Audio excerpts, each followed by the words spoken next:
Pada saat ini, semua martabat, harga diri, dan kesombongannya telah hancur. Wajahnya memerah dan dia sekarang berlutut di hadapan orang yang paling dia remehkan. Jika dia tahu akan terjadi hal seperti ini, dia pasti tidak akan memprovokasi Yogi Chen. Namun sudah tidak ada gunanya menyesal sekarang. Ya, bagus. Yogi Chen tersenyum dan berkata, "Setiap kali kamu melihatku, panggil aku dengan sebutan itu. Mengerti? Dimeng." "Dimengerti," kata Brenda Lee sambil mengangguk. "Dan juga, setelah kamu keluar dari sini, tutup mulutmu soal identitasku. Aku tidak ingin Michelle Su mengetahuinya." Yogi menatapnya dan berkata, "Ingat, ingat, ingat." Brenda menatap Yogi dan berkata, "Ayah, jangan khawatir. Mengenai hal ini aku tidak akan mengatakannya kepada siapapun." Yogi Chen yang mengangguk puas, yang artinya mereka sudah boleh meninggalkan ruangan ini setelah semua orang meninggalkan kamar pribadi. Albert Zhao membungkuk ke arah Yogi dengan hormat. "Tuan muda, ini salahku, karena tidak mengajarnya dengan baik." Yogi Chen melambaikan tangannya dan berkata, "Masalah ini tidak ada hubungannya denganmu." Pada saat ini, 4 miliarder lainnya juga ikut membungkuk pada Yogi Chen dengan hormat. "Tuan muda, dulu kami bukanlah siapa-siapa." Betty Zhang melangkah maju dan berkata, "Jika bukan karena kamu, kami tidak akan mencapai yang kami miliki saat ini. Kami telah menyiapkan sebuah hadiah sebagai ucapan terima kasih untukmu." Betty Zhang mengeluarkan sebuah kotak. 5 tahun sudah berlalu. Dia telah berubah dari seorang gadis yang membagi brosur di tepi alan menjadi seorang presidir perusahaan kosmetik. Dan sekarang perusahaan kosmetiknya sudah sangat terkenal. Yogi Chen masih ingat dengan jelas awal pertemuan mereka berdua. Awalnya, Betty menemukan dompet Yogi dan menunggu di tempat sepanjang sore, hanya untuk mengembalikannya kepada Yogi. Pada saat itu, dompet Yogi masih terdapat uang tunai. Bagi seorang pembagi brosur tentu saja uang itu sudah cukup banyak. Tetapi Betty tidak mengambilnya, justru menunggu di tempat hingga pemiliknya datang. Yogi Chen yang masih ingat gambaran Betty yang sedang berdiri di bawah sinaran matahari. Orang baik hati sepertinya layak mendapat balasan. Untuk meneruskan semangat gadis muda ini, Yogi Chen secara langsung menulis cek senilai 500.000 RMB, sekitar 1 miliar rupiah, kepadanya sebagai dana untuk memulai bisnis. Itu sudah kejadian 5 tahun yang lalu. Betty Zhang membuka kotak itu. Di dalamnya terdapat berisi sepasang cincin dan gelang. Ini terbuat dari bludi jade berkualitas tinggi. Yogi Chen sedikit terkejut saat melihat isi kotak tersebut. Melihat ekspresi wajah Yogi Chen, Jeffrey Liu tertawa dan berkata, "Kami tidak menghadiri acara pernikahan tuan muda. Jadi sepasangan cincin dan gelang ini adalah hadiah pernikahan yang kami berikan kepada tuan muda. Satu untuk tuan muda dan satunya lagi untuk istrimu. Sepasang cincin dan gelang ini semuanya terbuat dari bludi jade berkualitas tinggi. Semoga tuan muda menyukainya."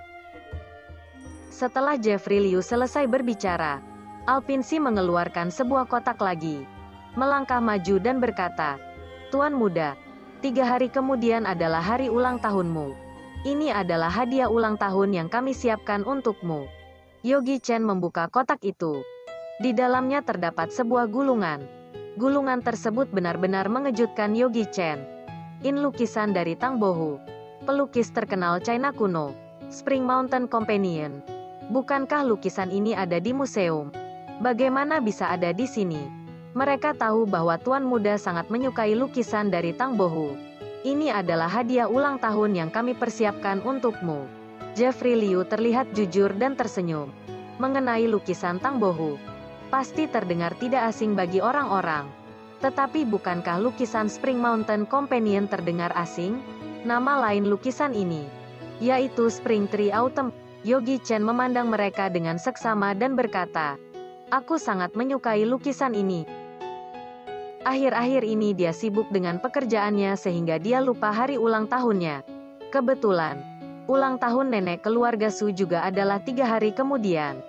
Biasanya tidak ada yang ingat hari ulang tahunnya. Bahkan jika mereka tahu, mereka tidak akan peduli tentang itu. Orang-orang keluarga Su memanfaatkan ulang tahun nenek keluarga Su dan mati-matian untuk melayaninya sehingga meninggalkan kesan baik. berharap Nenek Su bisa memberi mereka lebih banyak harta setelah meninggal dunia. Setelah beberapa tahun, Yogi tidak menyangka ada yang mengingat hari ulang tahunnya, membuat hati Yogi Chen merasa hangat. Pada saat yang sama, di sebuah kafe pribadi yang terdapat di kota Sichuan, Donnie Wei dan Michelle Su sedang duduk berhadapan. Tidak banyak orang yang tahu tentang berita kebangkrutan Donnie Wei. Michelle Su juga tidak mengetahuinya. Michelle, aku sudah memikirkannya. Donnie Wei memandang Michelle dengan penuh kasih sayang, dan berkata, 3 hari kemudian adalah ulang tahun nenek keluarga Su. Aku akan melamarmu di depan semua orang keluarga Su. Ini tidak baik. Michelle mengerutkan kening dan berkata, bagaimanapun, aku belum bercerai. Yogi Chen memang sedikit tidak berguna. Tetapi dalam 2 tahun terakhir, Yogi telah merawat dirinya dan bekerja keras. Bahkan jika ia sedang dalam suasana hati yang buruk dan memarahinya tanpa alasan, Yogi tetap tidak akan membalas. Setelah tinggal bersamanya begitu lama, bahkan terhadap seekor anjing pun akan timbul sedikit perasaan. Selain itu, Yogi Chen telah membantu dirinya sehingga tidak ditertawakan orang-orang. Dan Yogi Chen juga meminjam 8 juta RMB, sekitar 16 miliar rupiah, untuk menyelesaikan krisis perusahaan. Terakhir kali di Hotel Dinasti. Jika bukan Yogi Chen mengeluarkan uang yang telah ditabungnya selama bertahun-tahun, dia pasti tidak akan bisa mengangkat kepalanya di depan orang-orang keluarga Su. Michelle, kamu terlalu baik hati. Donnie Wei menatapnya dengan lembut. Michelle, dia hanya orang yang tidak berguna. Dia tidak bisa memberimu kehidupan yang kamu inginkan, dan tidak dapat membantu perusahaanmu. Tenang saja. Ketika ulang tahun nenek, aku akan menyiapkan hadiah besar. Aku percaya nenek akan menyukai hadiah yang aku siapkan ini. Dan aku akan membicarakan mengenai lamaranku terhadapmu dengan nenek. Keluarga Su memiliki peraturan yang sangat ketat. Dan nenek keluarga Su memiliki status tertinggi di keluarga Su. Jika nenek benar-benar menyukai Donnie Wei, mungkin nenek akan memaksanya untuk bercerai. Namun, Michelle tidak ingin bercerai. Dia bukan hewan berdarah dingin. Dia sudah menikah dengan Yogi selama 2 tahun. Tidak mungkin tidak punya perasaan terhadap Yogi. Oh ya, aku ingin bertanya sesuatu padamu, kata Michelle Su tiba-tiba. Ada apa? Apakah kalung Endless Love itu hadiah darimu? Michelle meminum seteguk kopi dan bertanya. Michelle, membicarakan tentang ini benar-benar membuatku marah besar. Donnie Wei berkata dengan marah. Meskipun kalung itu adalah barang imitasi, tetapi total biaya yang kukeluarkan untuk tenaga kerja dan bahan itu sebesar 500.000 RMB, sekitar 1 miliar rupiah. Ketika aku pulang untuk melihatnya, kalung itu sudah dirusak oleh Yogi. Mendengarkan keluhan Donnie Wei, Michelle Su menggigit bibirnya dan bertanya, yang kubicarakan itu tentang produk asli itu. Apa bukan darimu? Apa? Donnie Wei membeku sejenak dan memusatkan pandangannya pada giok putih yang terdapat di leher Michelle. Kemudian dia menemukan bahwa Michelle mengenakan kalung Endless Love. Apakah itu barang imitasi? Ketika Donnie Wei melihatnya lebih dekat, dia pun terkejut. Bukan. Ini jelas bukan barang imitasi. Ini produk asli perbandingan antara kalung imitasi yang dia beri dengan yang sedang Michelle pakai saat ini. Seperti awan dengan lumpur.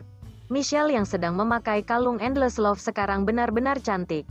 Membuat Donnie Wei tidak bisa menahan diri untuk menelan ludah. Begitu indah. Tapi bukankah Michelle Su terlalu berani? Kalung ini senilai 20 juta dolar AS. Michelle memakainya dengan santai. Apa tidak takut dirampok? Apa bukan kamu yang memberiku? Michelle Su bertanya lagi. Dia tidak bisa memikirkan orang lain selain Donnie Wei yang akan memberi dirinya barang yang begitu berharga. Dia tahu bahwa meskipun ada banyak pria yang mengejar dirinya, dan pria-pria yang mengejarnya hampir semua merupakan orang kaya. Namun walaupun mereka kaya, tidak mungkin bagi mereka untuk mengeluarkan uang sebanyak itu untuk membeli kalung untuknya. Meskipun Donnie Wei tidak memiliki banyak kemampuan, tetapi mengenai kemampuan mengamatinya tidaklah buruk. Michelle menebak kalung ini pasti hadiah dari orang lain. Tapi dia tidak tahu siapa yang mengirimnya. Haha. Hadiah tahunannya sangat banyak, terutama tahun ini. Tidak tahu siapa yang mengirim hadiah berharga seperti ini tetapi tidak mencantumkan namanya. Tidak dicantumkan nama ya? Baiklah, kuakui saja aku yang memberinya. Hati Donnie Wei sangat senang. Dia tidak menyangka akan terjadi hal yang menguntungkan seperti ini. Dia menggaruk kepalanya, berpura-pura malu, dan berkata, Michelle, kalau sudah begini sepertinya aku sudah tidak dapat menyembunyikannya lagi. Ini, kalung ini sebenarnya dariku. Apakah benar kamu yang mengantarnya? Ayo kawan semua, jangan lupa subscribe channel ini, like dan komen, agar saya lebih semangat lagi membuat video dan menulis cerita ini.